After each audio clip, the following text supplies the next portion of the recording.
সকালবেলায় উঠে এরকম রেডি হয়ে পোস্ট দিতে আমার ভীষণ ভালো লাগে। আর আমাদের ক্লাবের বেবি মেম্বারশিপ সম্পর্কে যারা জানতে চেয়েছিলে তারা স্ক্রিনে দেওয়া নাম্বারে অবশ্যই যোগাযোগ করতে পারো, আমি সবটা বলে দেবো। বাড়ি গেলাম গতকাল রাত্রে, কিছু শাড়ি সেগুলো গোছানোর ব্যাপার ছিল, তো সেগুলো আলমারিতে গোছাচ্ছি।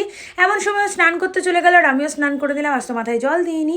সিঁড়ি দিয়ে নামছি আর দেখছি এই দেখো আমার গালে দুটো ব্রণ হয়েছে, কারণ গত 4 রাত আমি ঠিকঠাক ঘুমাইনি। সব কিছুই তো শরীরের ওপর, শরীরটাকে যদি একটু রেস্ট না দিই তাহলে কী করে হবে বলো। যাই হোক, নিচে এসে দেখলাম দিদা খেতে বসে গেছে, আর মামনি হয়ে দেখে সুন্দর সুন্দর টেস্টি রান্না করে ফেলেছে, কারণ দিনটা ছিল শুক্রবার, আর শুক্রবার মানে ভালো মন্দ খাওয়া দাওয়ার দিন আমাদের। যাই হোক, মাছ মাংসটা জুটেছে। অন্য দিন তো নিরামিষ থাকলে আমার মন ভীষণ খারাপ হয়ে যায়, আমার না বরেরও সেম।